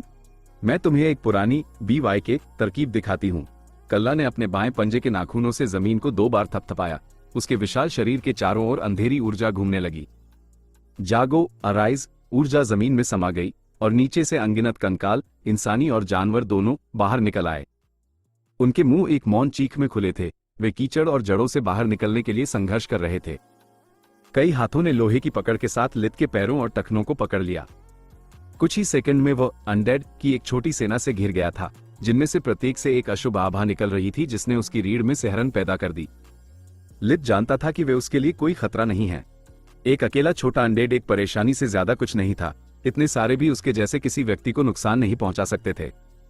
सबसे खराब स्थिति में वह बस उड़ जाता और आसमान से उन पर हमला करता, जिससे उनके पास जवाबी कार्रवाई की कोई संभावना नहीं बचती। लेकिन उसका शरीर उस सारे ज्ञान की अनदेखी कर रहा था। उनकी चमकती लाल आंखों से उसने जो एकमात्र चीज महसूस की, वो थी जन्मजात डर और घृणा। उसने अपना संयम बनाए रखा और उन भावनाओं को अपने मन के एक कोने में बंद रखा। उसने उस संपर्क का फायदा उठाकर उन पर इन्विगरेशन का उपयोग किया ताकि वह समझ सके कि कल्ला ने इसे कैसे किया। लित ने पाया कि उसे पकड़ने वाले प्रत्येक कंकाल के पास अब एक छोटा लाल माना कोर था। नग्न आंखों से अदृश्य ऊर्जा की अनगिनत किरणें, टेंड्रल्स, इससे निकल रही थी, जो सभी हड्डियों को एक साथ थामे हुए थी और उन्हें हिलने और महसूस करने की अनुमति दे रही थी। हालांकि सामान्य कोर के विपरीत उनमें काली धारियां थी, जो हर बार अनडेड के हिलने पर धड़कती और बढ़ती थी। इस दुनिया में मृतकों की संख्या जीवितों से सैकड़ों गुना ज्यादा है। एक विशेषज्ञ BYK अपने शिकार को दफनाएगा और उन्हें हथियार में बदल देगा। उनके कारण होने वाला सदमा और उनकी भारी संख्या आसानी से पासा पलट सकती है, अगर सही तरीके से उपयोग किया जाए। अपने पंजे के एक और थपथपाने के साथ कंकाल वापस जमीन के नीचे रेंग गए और उसके अर्थ मैजिक के उपयोग के कारण उनके वहां होने का कोई निशान नहीं बचा। नेक्रोमैंसी को मोटे तौर पर 2 शाखाओं में विभाजित किया जा सकता है, लेसर और हायर। लेसर नेक्रोमैंसी, जिसका मैंने अभी उपयोग किया, किसी भी लाश को अस्थायी रूप से अनडेड में बदलने की अनुमति देती है। इसमें बहुत अधिक ऊर्जा की आवश्यकता नहीं होती है, लेकिन प्रभाव कम समय तक रहते हैं और इसके निर्माण सोच समझ नहीं सकते, वे केवल साधारण आदेशों का पालन कर सकते हैं। हालांकि हायर नेक्रोमैंसी, जिसका तुमने मूर्खतापूर्ण प्रयास किया था, पूरी तरह से अलग मामला है। कल्ला ने अपनी नाक के झटके से लित के राक्षस की राख को अपने पास इकट्ठा किया, उसे अंधेरे से भरे पंजे से हिलाया और अपने दूसरे पंजे को काटकर उस पर खून की कुछ बूंदें गिरा दी। लित तब दहशत से भर गया जब उसने देखा कि राख अध तरल अवस्था में बदल गई, पंजे के चारों ओर लिपट गई और खून के स्रोत के करीब पहुंचने के लिए खुद को खींचने लगी। वो चीज अभी भी जीवित है। उसने अनजाने में एक कदम पीछे लिया। नहीं, मैं बस बची हुई ऊर्जाओं के साथ खेल रही हूं। तुम्हें ये दिखाने के लिए कि नेक्रोमेंसी कितनी शक्तिशाली है। जैसे ही BYK ने काली ऊर्जा डालना बंद किया, वो लोथरा फिर से राख में बदल गया, बावजूद इसके कि उस पर अभी भी खून टपक रहा था। हाई नेक्रोमेंसी हमेशा के लिए टिकने वाले छोटे अनडेड या स्वतंत्र सोच रखने वाले श्रेष्ठ जीवों को बनाने की अनुमति देती है। फिर भी तुम चाहे जो करो, लेसर शाखा की तुलना में हाई नेक्रोमेंसी में एक कमी है। जब मैंने अपना स्पेल वापस लिया तो कंकाल अभी भी साबुत थे, और अगर मैं या कोई और उन्हें फिर से उठाता तो वे अभी भी अपने स्वामी की सेवा करते। वही होता अगर मैं स्पेल खत्म होने तक उन्हें अपने पास रखती। लेकिन जब हाई नेक्रोमेंसी से कुछ बनाया जाता है तो असंतुलन बहुत गंभीर होता है। अगर निर्माता अपने जीवों को लाइट एनर्जी की उचित मात्रा नहीं देता है तो उन्हें जीवित करने वाला डार्क मैजिक उनके शरीरों को संक्षारित करना शुरू कर देता है, जब तक कि वे धूल में न बदल जाएं। BYK ने उदासी से आह भरी। मैंने अनगिनत बार कोशिश की, लेकिन लाइट मैजिक का उपयोग करने में मेरी अक्षमता मुझे वास्तव में नेक्रोमेंसी में महारत हासिल करने से रोकती है। मेरी सभी रचनाओं का जीवनकाल एक तितली जैसा होता है। अनडीथ कोई जीवन नहीं है, इसे बनाए रखने के लिए कीमत चुकानी पड़ती है। नेक्रोमेंसर जितना बेहतर होगा, जीवों को उतनी ही कम ऊर्जा की आवश्यकता होगी। लेकिन चाहे वह कितनी भी कम क्यों न हो, एक स्थायी सेना खड़ा करना या तो निर्माता को निचोड़ देगा या इसके लिए एक बाहरी स्रोत की आवश्यकता होगी। तुम्हारा मतलब जान लेना है? कल्ला ने सिर हिलाया। कंकाल सरल होते हैं, उन्हें कच्ची ऊर्जा की आवश्यकता होती है। उनके लिए यह महत्वहीन है कि वह किस स्रोत से आती है। अन्य जीव नखरे वाले हो सकते हैं, और यदि नेक्रोमेंसर की ऊर्जा उपलब्ध नहीं है तो उन्हें अपने अस्तित्व को बनाए रखने के लिए जीवित मांस या रक्त की आवश्यकता होती है, और इसका आमतौर पर मतलब है कि बहुत से लोगों को मरना होगा। रुको, क्या तुम मुझे बता रही हो कि एक अनडेड सेना को नियमित रूप से खाना पड़ता है? क्या यह विरोधाभास नहीं है? विरोधाभास? कल्ला फुफकारी। क्या तुम्हें कभी कुछ ऐसा मिला है, जीवित या मृत, जो बिना ऊर्जा के चलता हो? इंसानों को खाने की जरूरत है, और पौधों को भी। एक पत्थर को लुढ़कने के लिए किसी को उसे धक्का देना पड़ता है, वरना इंसान और जादुई जानवर दोनों केवल अनडेड के साथ ही लड़ते। एक ऐसी सेना की कल्पना करो जो आराम नहीं करती, खाती नहीं या डरती नहीं, जो हर लड़ाई के साथ संख्या में बढ़ती जाती है। नहीं स्कॉर्ज, वो बकवास होगी। कल्ला सही कह रही है, अन्यथा नेक्रोमेंसी ऊष्मप्रवैगिकी थर्मोडायनामिक्स के पहले नियम की अनदेखी करेगी कि ऊर्जा को न तो बनाया जा सकता है और न ही नष्ट किया जा सकता है, केवल एक रूप से दूसरे रूप में स्थानांतरित या बदला जा सकता है। लेकिन यह एक और सवाल खड़ा करता है, फिर जादुई वस्तुओं की शक्ति कभी खत्म क्यों नहीं होती? उनकी ऊर्जा का स्रोत क्या है? जादूगर सोलस ने गौर किया। यही कारण होना चाहिए कि उपयोग करने से पहले इम्प्रिंटिंग प्रक्रिया आवश्यक है। यह न केवल एक सुरक्षा उपाय है, बल्कि उन्हें पोषण देने का एक तरीका भी है। इससे यह भी स्पष्ट होगा कि जादुई वस्तुओं का उपयोग उनके स्वामी की मृत्यु के बाद फिर से क्यों किया जा सकता है। मेरा एक सवाल है, जो तुम कह रही हो उसके अनुसार अनडेड को नेक्रोमेंसर की आज्ञा माननी चाहिए। उस जीव ने मुझ पर हमला क्यों किया? लित ने पूछा। जैसा कि मैंने कहा, मैंने अभी तक नेक्रोमेंसी में महारत हासिल नहीं की है, लेकिन सबसे संभावित स्पष्टीकरण यह है कि तुम्हारे अनाड़ी स्पेल में तुम्हारा निशान मार्क नहीं था। इस कारण से उसने तुम्हें अपने स्वामी के रूप में नहीं, बल्कि केवल एक शिकार के रूप में पहचाना, खासकर तब जब वो जीवित रहते हुए तुमसे नफरत करता था। निशान से तुम्हारा क्या मतलब है? लित स्पष्ट रूप से उलझन में था। और एक मृत व्यक्ति की भावनाओं से क्या फर्क पड़ता है? कल्ला और भी जोर से फुफकारी, जिससे नॉक उसकी हालत पर हंसने लगा। महान माता, ग्रेट मदर की कसम, तुम्हारे माता पिता तुम्हें इतना अज्ञानी होकर इस दुनिया में अकेले कैसे घूमने दे सकते हैं? उसने हताशा में अपना विशाल सिर हिलाते हुए कहा। नॉक ने मुझे जो बताया उसके आधार पर तुमने हाई नेक्रोमेंसी का उपयोग किया, किसी ऐसे व्यक्ति को बदल दिया जो अभी भी जीवित था। वो कोई दिमागहीन लाश नहीं थी, बल्कि कोई ऐसा व्यक्ति था जो अपनी अंतिम सांस के साथ तुम्हें शाप देते हुए मरा था।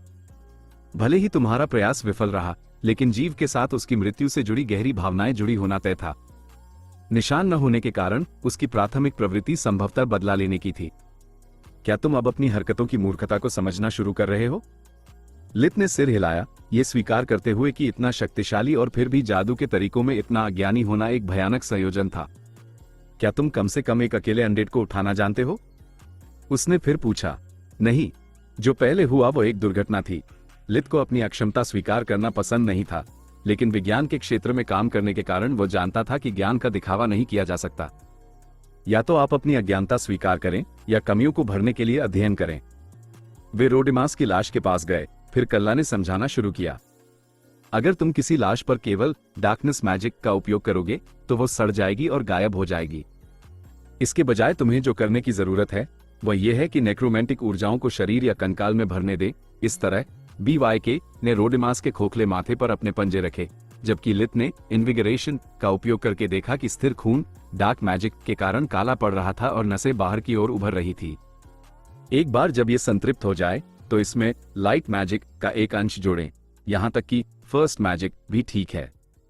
वो तुम्हारा निशान मार्क होगा, एकमात्र जीवन शक्ति जिसका अनडेड सम्मान करेगा और जिसकी आज्ञा मानेगा। रोडेमास की लाश की आंखें फिर से खुल गईं। भूरे रंग की जगह चमकीली लाल रोशनी ने ले ली। कल्ला अपनी ऊर्जा वापस लेने ही वाली थी, लेकिन लित ने उसे थोड़ा इंतजार करने के लिए कहा। इस तरह वह ये देख पाया कि उस जीव के पास कोई ब्लड कोर नहीं था, बल्कि कंकालों की तरह काली धारियों वाला एक लाल कोर था। अध्याय 116 नेक्रोमेंसी का पार्ट 3। मुझे संदेह होने लगा है कि हायर नेक्रोमेंसी के लिए एक जीवित विषय की आवश्यकता होती है।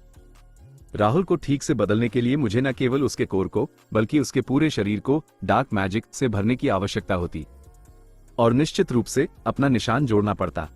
संभवतः कल्ला के नेक्रोमेंसी में महारत हासिल न कर पाने का कारण यह नहीं है कि वह फर्स्ट मैजिक के बाहर प्रकाश का उपयोग नहीं कर सकती, बल्कि इसलिए है क्योंकि उसे कॉज का कोई ज्ञान नहीं है। तर्कसंगत लगता है। सोलस सहमत हुई।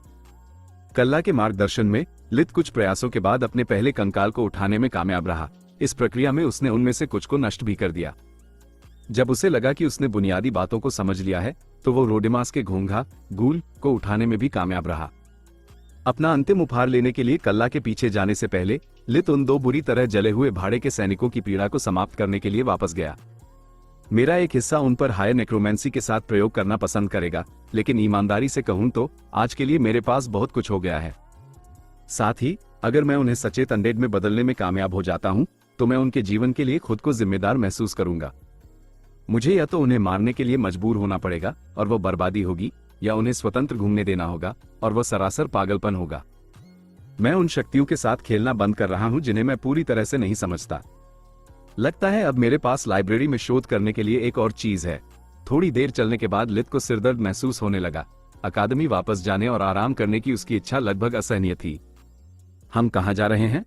मेरी गुफा में, कल्ला ने समझाया। चूंकि मैं जा रही हूं, इसलिए मेरी ट्रॉफियों के ढेर ट्रॉफीज पाइल से जो चाहो चुन लो। नॉक की जान बचाने के लिए वह मेरी तरफ से धन्यवाद होगा। मुझे नेक्रोमेंसी सिखाना पहले से ही एक महान उपहार है। मुझे और कुछ नहीं चाहिए। वैसे तुम कहां जा रही हो? मुझे भी नहीं पता। मैं एक बाधा बॉटलनेक पर पहुंच गई हूं। मेरी सारी प्रवृत्तियां मुझे बताती हैं कि या तो मैं इसे पार करूंगी या मेरी प्रतिभा सड़ जाएगी। अब जब मेरे सभी बच्चे आत्मनिर्भर होने के लिए काफी बड़े हो गए हैं, तो मैं आखिरकार अपनी सीमाओं का पता लगाने के लिए निकल सकती हूँ।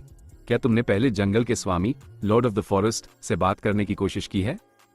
शायद स्कॉपी को तुम्हारी मदद कर सके। लित ने सीधे अपनी मदद की पेशकश करने की हिम्मत नहीं की। उसे अंदाजा नहीं था कि इंसान उसे ट्रू मैजिक सिखाते हुए देखकर कैसी प्रतिक्रिया देंगे। जादुई जानवरों या राक्षसों की तो बात ही छोड़ दें। फिर भी अगर अकादमी पर कोई खतरा आने वाला था, तो वो कल्ला जैसे किसी व्यक्ति की उपस्थिति को अधिक पसंद करता। मैंने पहले ही कर लिया। स्कारलेट ने मुझे कई बार कॉज और वर्ल्ड एनर्जी जैसी चीजों के बारे में समझाने की कोशिश की, लेकिन वे मेरे लिए केवल खाली शब्द हैं। इसलिए इसने मुझे जंगल के बाहर यात्रा करने और ज्ञान की खोज करने की सलाह दी। कुछ समय बाद वे एक छोटी पहाड़ी पर पहुंचे। ये लगभग 10 मीटर ऊंची थी, जो लंबी हरी घास से ढकी हुई थी, और इसके किनारों पर झुके हुए छोटे पौधे उग रहे थे, जो धूप के लिए नजदीकी जंगल के पेड़ों से लड़ रहे थे। लित आसपास कई छोटे जानवरों, गिलहरियों और पक्षियों को उनके आने की परवाह किए बिना घूमते हुए देख सकता था। शेर की पीठ पर चूहे की तरह वे शिकारियों से नहीं डरते थे। शक्तिशाली BYK की उपस्थिति उनकी जीवन रेखा थी। गुफा गहरी थी और उसका प्रवेश द्वार कल्ला के आकार के 2 जीवों के स्वतंत्र रूप से अंदर बाहर आने जाने के लिए काफी बड़ा था, शायद उसे अपने शावकों के साथ चलने की अनुमति देने के लिए। तथाकथित ट्रॉफियों का ढेर कचरे के अलावा कुछ नहीं निकला। हथियार, औजार, कपड़े, सब बिना किसी क्रम के एक साथ जमा किए गए थे। उनमें से अधिकांश क्षतिग्रस्त या टूटे हुए थे, जिससे वे बेकार हो गए थे। मैंने ये चीजें उन इंसानों और जीवों से ली जिन्होंने इन वर्षों के दौरान मेरे इलाके पर आक्रमण किया और मुझे या मेरे बच्चों को मारने की कोशिश की, उसने समझाया। थोड़ी खोजबीन के बाद लित देख सकता था कि उस झुंड में कुछ भी दिलचस्प नहीं था। अंगूठियों या ताबीज, एम्यूलेट्स के बारे में क्या उनके पास कोई नहीं था? वे मैंने अपने लिए रख लिए, मूर्ख। वे विशेष रूप से तब उपयोगी होंगे जब मैं यहां से दूर रहूंगी। लित ने झुंझलाहट के साथ आ भरी। ये सोचते हुए कि वह कचरा ढूंढने के बजाय घर पर आराम कर सकता था। लेकिन कुछ ऐसे हैं जिनका उपयोग मैं नहीं समझ सकी और न ही उन्हें फेंक सकी। मुझे लगता है कि वे अनाड़ी हाथों में छोड़ने के लिए बहुत खतरनाक हैं। अगर तुम चाहो तो बेझिझक उन्हें ले लो। कल्ला ने गुफा के बाईं ओर छुआ, जिससे एक छोटा गुप्त कक्ष प्रकट हुआ, जिसमें लकड़ी के छोटे बक्सों का ढेर था, जो बिल्कुल वैसा ही था जैसा रोडेमास ने लित को दिया था। अचानक उसे अपनी रीढ़ में सिहरन महसूस हुई, उसकी दृष्टि धुंधली हो गई और सिरदर्द लगभग असहनीय हो गया। इस बार उसने सशस्त्र सैनिकों के समूहों को पूरे शहरों को लड़ते और नष्ट करते देखा। फिर से विजन नहीं। इसका क्या मतलब है? क्या युद्ध वास्तव में इतना करीब है और इसका मुझसे क्या लेना देना है? लित ने बक्सों के बीच कई लिफाफे बिखरे हुए देखे। उनकी मोम की सील, वैक्स सील्स अभी भी बरकरार थी। इन्विगरेशन से यह जांचने के बाद कि कोई जादुई जाल तो नहीं है, उसने उन्हें खोला और पाया कि वे सभी एक ऐसे कोड में लिखे गए थे जिसे वो समझ नहीं सकता था। उन स्पष्ट रूप से बेतरतीब शब्दों को पढ़ते हुए उसकी आंखों के सामने अन्य तस्वीरें चमकने लगी। आखिरी चीज जो उसने देखी वो लुटिया में उसके घर के जलने की तस्वीर थी। खलिहान खुला था, जानवर मर चुके थे या भाग गए थे, जबकि उसके घर के सामने के खेत पैरों तले रौंदे गए प्रतीत हो रहे थे। उसका दृष्टिकोण घर के अंदर चला गया, जिससे वह नाचती हुई लपटों को देख सका। दीवारें ताजा खून से सनी हुई थी। उसके पिता फर्श पर पड़े थे, उनका सिर किसी भारी कुंद हथियार से फटा हुआ था, मस्तिष्क लगभग दिखाई दे रहा था। उनके चेहरे पर शुद्ध हताशा और आतंक के भाव थे। उनके कपड़े उनके अपने खून से भीगे हुए थे, जो कई गहरे घावों से निकल रहा था। उनके चोटिल हाथ अभी भी मुट्ठी बनाने के लिए भिंचे हुए थे। ऐसा लग रहा था कि उनकी मृत्यु लड़ते हुए हुई थी। विशन रसोई की ओर बढ़ा, जहां उसकी मां एलिना की लाश पड़ी थी। उनकी आंखें पूरी तरह खुली थी। उनके सिर के नीचे खून का एक तालाब था। खून के बीच उनकी जीभ का एक बड़ा टुकड़ा दिखाई दे रहा था। उनके कपड़े चिथड़े चिथड़े हो गए थे, यहां तक कि मौत भी उनके हमलावरों को नहीं रोक पाई थी। लित उनके स्तनों और जन्नांगों पर इंसानी दांतों के निशान देख सकता था। एक सफेद चिपचिपा पदार्थ उनके पैरों और मुंह को गंदा कर रहा था। लित के सीने में गुस्सा बढ़ रहा था, खून की ऐसी प्यास जैसी उसने धरती पर अपने दिनों के बाद से कभी महसूस नहीं की थी। तभी उसने अपनी बहनों की मदद के लिए पुकारती आवाजें सुनी। रेना अपने पति का नाम पुकार रही थी, लेकिन टिस्टा लित को पुकार रही थी। उसने विशन को उन्हें दिखाने के लिए मजबूर करने की कोशिश की, लेकिन अचानक उसने खुद को ऊपर और जमीन से दूर खींचते हुए महसूस किया, आकाश से मीलों के दायरे में सब कुछ देखते हुए। पूरे गांव को जमींदोज कर दिया गया था। एक बार जब लित को होश आया तो सिरदर्द उस जानलेवा इरादे, किलिंग इंटेंट से दब गया जिसे वो बमुश्किल नियंत्रित कर पा रहा था। तुम्हें ये कहां मिले? अधिकांश उन शिकारियों की डायमेंशनल आइटम्स से आए हैं जिन्हें मैंने हाल ही में मारा है। पिछले महीनों में बहुत से लोग खुद को शिकारी समझकर आए थे, लेकिन अंत में शिकार बन गए। कल्ला की नाक एक मुस्कान में विकृत हो गई। लेकिन अन्य मैंने उन सफेद फर वाले शावकों से लिए हैं जो मानव निर्मित पहाड़, मैनमेड माउंटेन में रहते हैं। छात्र? लित हैरान था, उनकी मृत्यु के विचार पर नहीं, बल्कि ऐसी घटना के निहितार्थ पर। हाँ, ये तब हुआ जब मैं उन शिकारियों का पीछा कर रही थी जिन्होंने मेरे एक शावक को मार दिया था। वे पहली बार मुझसे बच निकले थे, फिर भी कुछ दिनों बाद मेरे इलाके में लौटने की हिम्मत की। गुस्से ने उसकी आंखों को मन से भर दिया, जिससे वे बिल्कुल काली हो गईं। मैंने उनका पीछा किया और जब अवसर मिला तो मैंने बदला लिया। उस पल के बाद से जब भी शिकारी आते, मैं उन्हें उनके शावकों के साथ मारने के लिए उनके पीछे पीछे जाती, ताकि उन्हें पता चल सके कि मैंने क्या महसूस किया था। तुमने ऐसा कैसे किया? उसकी रुचि बढ़ गई थी। उसे संदेह था कि वह भाड़े के सैनिकों और छात्रों के एक समूह को एक ही समय में साफ सुथरे ढंग से मारने में सक्षम होगी, बिना किसी के भागे। लित की नजरों में अपने सभी अंडेट के बावजूद उड़ने में असमर्थ होने के कारण कल्ला उससे कमजोर थी। क्लैकर्स, इसी तरह कल्ला की हंसी पत्थरों के एक दूसरे के खिलाफ घिसने जैसी थी। मैं जानती हूं कि वे अर्थ मैजिक के माध्यम से कैसे संवाद करते हैं। मैं उन्हें उनके खाने की पुकार से ललचाती हूं, और जब हर कोई मकड़ियों के साथ लड़ने में व्यस्त होता है तो मेरे अंडेड मैदान साफ कर देते हैं। स्वामी लॉर्ड ने हमें सफेद फर वालों को मारने से मना किया था, लेकिन क्लैकर्स उसके आदेशों का जवाब नहीं देते। मैं केवल शिकारियों का ख्याल रखती हूँ। यह मेरी गलती नहीं है अगर वे छोटे कमीने अपना बचाव करना नहीं जानते। क्या आप आगे जानना चाहेंगे कि क्या शित अपने परिवार को इस भयानक भविष्य से बचा पाएगा? अभी भी कई बातें थी जो शित कल्ला से पूछना चाहता था, जैसे कि उसने क्लैकर्स की पुकारों को कैसे महसूस किया और उन्हें कैसे नियंत्रित किया। लेकिन जैसे ही उसका रक्तपात, ब्लड लिस्ट कम हुआ, उसे महसूस हुआ कि उसके शरीर के साथ कुछ गलत है। सिरदर्द पहले से कहीं ज्यादा भयानक होकर वापस आ गया था, और चाहे वह कितना भी इन्विगरेशन का उपयोग क्यों न करे, उसकी ऊर्जा ऐसे निकल रही थी जैसे मुट्ठी भींचने पर उंगलियों के बीच से रेत फिसल जाती है। जल्द ही वो खड़ा भी नहीं रह पा रहा था। उसकी पलकें झुक रही थी, जिससे उसे होश में रहने के लिए संघर्ष करना पड़ रहा था। तुम्हें बुखार लग रहा है, सोलस ने उसे चेतावनी दी। असंभव। अपने जीवन के पहले वर्ष के अलावा मैं कभी बीमार नहीं पड़ा। जुकाम तक नहीं हुआ। उसकी सांसें उखड़ गईं। शित गुफा के फर्श पर लेट गया। चट्टानों की आरामदायक ठंडक को अपने शरीर में उठने वाली गर्मी की लहरों को शांत करते हुए महसूस किया। मुझे लगता है कि मुझे आराम करने की जरूरत है। शित वाक्य पूरा करने से पहले ही सो गया। दोनों बाइक्स को समझ नहीं आ रहा था कि क्या करें। इंसानों के बारे में अपने सीमित ज्ञान के बावजूद वे समझ पा रहे थे कि शित का लगातार कांपना और पसीने से तरबतर होना सामान्य नहीं था। माँ, क्या आप किसी ऐसे व्यक्ति को जानती हैं जो लाइट मैजिक का उपयोग कर सके? नॉक ने शित को सांत्वना देने की कोशिश करते हुए उसके गालों को चाटा। जंगल के स्वामी, लॉर्ड ऑफ द फॉरेस्ट के अलावा कोई नहीं। शायद स्कर्ज बस थक गया है। शित के शरीर से आती एक तड़कने की आवाज ने कल्ला की बात काट दी। बाइक्स ने कान खड़े किए और मेहमान को सूंघा। एक और तड़कने की आवाज आई, इस बार और तेज। यह आग में फेंकी गई एक ताजा लकड़ी की तरह थी जो गर्मी के कारण चटक रही थी। तड़कने और फटने की आवाजें एक के बाद एक आने लगी। अगर कोई पृथ्वीवासी वहां होता तो वो सोचता कि कोई पॉपकॉर्न बना रहा है। अंदर से सोलस उसकी हड्डियों को टूटते और खतरनाक गति से लगातार ठीक होते देख सकती थी। कभी कभी यह सिर्फ एक दरार होती, कभी पूरी हड्डी छोटे टुकड़ों में बिखर जाती और फिर से जुड़ जाती। जब खोपड़ी की बारी आई तो नॉक डर के मारे पीछे उछल गया। अचानक शित के चेहरे के नीचे एक शाही पॉक्यूपाइन जैसा कुछ आ गया। नुकीले सिरे उसकी त्वचा के नीचे उभर रहे थे, जिन्हें उसकी खाल बमुश्किल रोक पा रही थी। हर बार जब कोई हड्डी टूटती तो उसमें से अशुद्धियां, इम्प्योरिटीज निकलती, जो उसके किसी भी छिद्र से बाहर निकलने का रास्ता खोज लेती थी। इसका अधिकांश हिस्सा उसकी आंखों, कानों और मुंह से बाहर निकला, जिससे उसके सिर के नीचे एक तालाब सा बन गया। दुर्गंध असहनीय थी। कल्ला को उस तारकोल जैसे पदार्थ को डार्कनेस मैजिक से नष्ट करना पड़ा, इस डर से कि वह उन्हें नुकसान पहुंचा सकता है। क्या वह एक अंडेड बनने वाला है? नॉक के सामने जो घटनाएं घट रही थी, उन्होंने उसे याद दिलाया कि कुछ ही घंटे पहले राहुल के साथ क्या हुआ था। संभावना नहीं है, कल्ला ने उत्तर दिया। मुझे भारी मात्रा में उभरती हुई डार्क ऊर्जा महसूस नहीं हो रही है। फिर भी उसने शित को गुप्त कमरे में बंद कर दिया। हवा आने के लिए बस इतनी जगह छोड़ी और सुरक्षा के लिए गुफा की दीवारों को मजबूत कर दिया। इन्विगरेशन की बदौलत सोलस ने शित के कोर के अंदर बहती हुई विश्व ऊर्जा, वर्ल्ड एनर्जी को महसूस किया। शरीर अंततः इसकी वृद्धि को सहने में सक्षम था और नई शक्ति धारण करने के लिए आवश्यक परिवर्तनों से गुजर रहा था। बेहोशी वास्तव में एक वरदान है। अगर शित होश में होता तो दर्द असहनीय होता, सोलस ने सोचा। घंटों बाद वह आखिरकार उठा।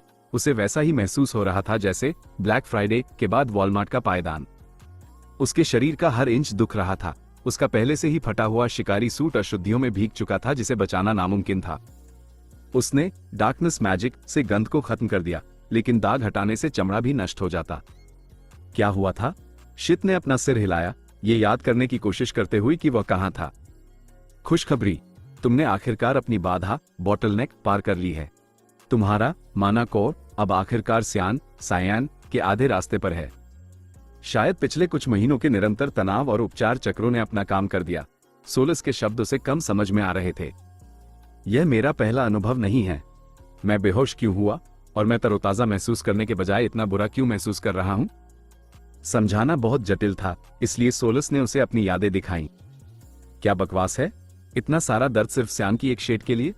जब शित उठने में कामयाब हुआ तो अर्थ मैजिक से पत्थर का दरवाजा खोलना भी एक चुनौती साबित हुआ। उठो और चमक जाओ सोतुराम, तुम 3 दिनों तक सोए हो। मैं तो चिंता करने लगा था। नॉक उसके पास आया, अपनी थूथन को इतनी जोर से रगड़ा कि वह गिरते गिरते बचा। 3 दिन? माफ करना नॉक, मुझे भागना होगा, शित हताशा में चिल्लाया। उसे छूटे हुए पाठों की उतनी परवाह नहीं थी जितनी कि बेकार गए समय की। अगर विशन सही था तो उसके पास 1 सेकंड भी बर्बाद करने के लिए नहीं था। नॉक उस पर हंसा। मैं मजाक कर रहा था, अभी तो बस सूर्यास्त हुआ है। कल्ला के पूर्वजों को कोसते हुए और उनकी पसंद पर संदेह करते हुए शित ने अपनी बची कुची ताकत से पास की दीवार पर घुसा मारा। यह मजेदार नहीं है, वो चिल्लाया, फिर से प्रहार करते हुए। मेरा परिवार खतरे में है, कौन जानता है कि 3 दिनों में उनके साथ क्या हो सकता था? तुमने तो मुझे डरा ही दिया। डर तो मुझे भी लगा। नॉक ने सावधानी से 2 कदम पीछे लिए, अपनी नजर उस पर टिकाए रखी, भागने के लिए तैयार। तुम क्यों डरे हुए हो? एक मूर्खतापूर्ण मजाक के लिए दीवार जैसा हाल नहीं करवाना चाहता। शित ने अपने घूंसे को देखा, पाया कि उसने दीवार में एक छोटा सा छेद सॉकेट बना दिया था। प्रभाव बिंदु से छोटी दरारों का एक जाल सा बन गया था। यह क्या है? शित और सोलस दोनों हैरान थे। मुझे कुछ महसूस नहीं हुआ। मैं इतना शक्तिशाली कैसे हो सकता हूं? ये तुम्हारी हड्डियों के साथ जो हुआ उसके कारण होना चाहिए। तुम्हारा माना फ्लो पहले से पूरी तरह अलग है, सोलस ने गौर किया। तुम्हारे माना की गुणवत्ता बमुश्किल बदली है, लेकिन अब आराम करते समय भी तुम्हारा कोर जो ऊर्जा पैदा करता है वो तुम्हारे शरीर के हर इंच तक पहुंचने में सक्षम है। मैंने ऐसा कुछ केवल प्रोटेक्टर जैसे जादुई जानवरों में देखा है। क्या हो रहा है? पहली धमक की आवाज के बाद कल्ला गुफा में वापस आई, सबसे बुरे की उम्मीद करते हुए। जब उसने दोनों बच्चों को जीवित और स्वस्थ देखा तो कल्ला ने राहत की सांस ली, लेकिन तभी एक अजीब गंध उसकी नाक तक पहुंची। न तो जंगली और नहीं मानवीय, ये कुछ बीच का था। स्कॉज, तुम बदल गए हो। यह एक तथ्य था। उसकी आवाज में संदेह का कोई अंश नहीं था। तुम्हारी गंध पहले से भी कम मानवीय है। यह वैसी ही है जैसी जंगल के स्वामी से आती है। उसकी आंखों में अपने मेहमान की वास्तविक प्रकृति की समझ चमक उठी। जाने से पहले शित ने कल्ला से पूछा कि क्लैकस को कैसे महसूस किया जाए और उन्हें कैसे ललचाया जाए। दुख की बात है कि पहले वाले के लिए उच्च अर्थ मैजिक संवेदनशीलता की आवश्यकता थी जो उसके पास नहीं थी, जबकि दूसरा बहुत सरल था। मकड़ी के भोजन की पुकार बिल्कुल मानव हृदय की धड़कन जैसी सुनाई देती थी, बस इसे जमीन के माध्यम से जादू के जरिए उत्सर्जित करना था। वापस जाते समय हवा में उड़ते हुए उसने अपनी क्षमताओं में और बदलावों की तलाश करते हुए लाइफ विजन सक्रिय किया। शित ने पाया कि अब यह केवल रंगों के माध्यम से जीवन शक्ति और माना को नहीं दिखा रहा था। शित अब पेड़ों, पक्षियों, यहां तक कि पत्थरों से बहती हुई विश्व ऊर्जा को देख सकता था। उसके चारों ओर का पूरा जंगल सांस ले रहा था, एक माना हवा पैदा कर रहा था जो पहले उसके लिए अदृश्य थी। यह मेरे माना सेंस के बहुत समान हो गया है, सोलस ने कहा। हाँ, एक तरह से यह अभी भी खराब है, दूसरी तरह से बेहतर है। वो देखो, शित ने जंगल में एक खाली जगह की ओर इशारा किया। यह उस जगह के पास थी जहां उसने भाड़े के सैनिकों के साथ लड़ाई की थी, लेकिन आसमान से और इसके साधारण लुक के साथ सामान्य रूप से वह इस जगह को पहचानने में विफल रहता। लेकिन अब वो सब कुछ देख सकता था। जानवरों से लाल हवा निकल रही थी, पौधों से हरी, पत्थरों से भूरी और मृतकों से काली। शित को बस अपने हाथ बढ़ाने थे और पुकार का इंतजार कर रही सड़ती हुई ऊर्जाओं को महसूस करना था। जागो, जागो मेरी सेना। वो जमीन के नीचे कई लाशों को हिलते हुए बाहर निकलने के लिए संघर्ष करते हुए महसूस कर सकता था। और फिर उसने उन्हें जाने दिया। उसके पास खोने के लिए समय नहीं था। रात होने से पहले उसे बहुत कुछ करना था। आज की वीडियो बस यही तक थी। मिलते हैं अगले वीडियो में। तब तक के लिए bye bye, tata, take care.